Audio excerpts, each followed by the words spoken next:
വിഴിഞ്ഞം മുല്ലൂർ ശാന്തകുമാരി വധക്കേസിൽ 3 പ്രതികൾക്കും വധശിക്ഷ. കോവളം സ്വദേശി റഫീഖ ബിവി, മകൻ ഷഫീഖ്, അല്ലമീൻ എന്നിവർക്കാണ് ശിക്ഷ വിധിച്ചത്. അനന്തരം വിവരങ്ങളുമായിട്ട് അനന്തൻ, ഇവരെ കൊലപ്പെടുത്തി സ്വർണം മോഷ്ടിക്കുക അങ്ങനെയായിരുന്നു ആ കേസെന്ന് തോന്നുന്നു.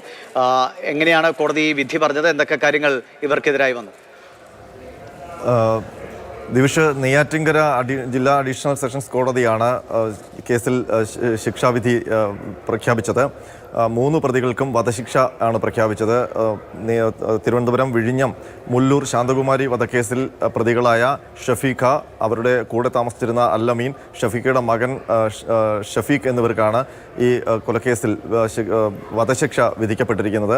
2022 ജനുവരി 14 കേസിനാസ്പദമായ സംഭവം. ഈ ശാന്തകുമാരി അമ്മയുടെ വീടിൻ്റെ തൊട്ട് അടുത്ത് വാടകയ്ക്ക് താമസിക്കുകയായിരുന്നു ഈ 3 പേരും.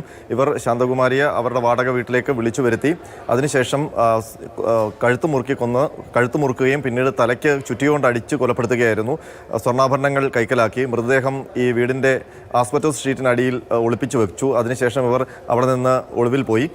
അന്ന് രാത്രി തന്നെ കഴക്കൂട്ടത്ത് ബസ്സിൽ നിന്ന് ഈ 3 പ്രതികളെയും പിടികൂടുകയും ചെയ്തു. ഇവരെ പിടികൂടുമ്പോഴാണ് 2020 ഇതേ സ്ഥലത്ത് നടന്ന 18 വയസ്സുകാരുടെ കൊലപാതകത്തിന് പിന്നിലും ഇതേ പ്രതികളാണ് എന്ന് പോലീസിന് വ്യക്തമായത്. ആ കേസിന്റെ വിചാരണ ഇപ്പോൾ നടക്കുകയാണ്. ഏതായാലും നാടിനെ നടുക്കിയ പരമ്പര കൊലയാളികളെയാണ് ഇപ്പോൾ വധശിക്ഷയ്ക്ക് വിധിച്ചിരിക്കുന്നത്. ശരി, വിവരങ്ങൾ നൽകിയത്.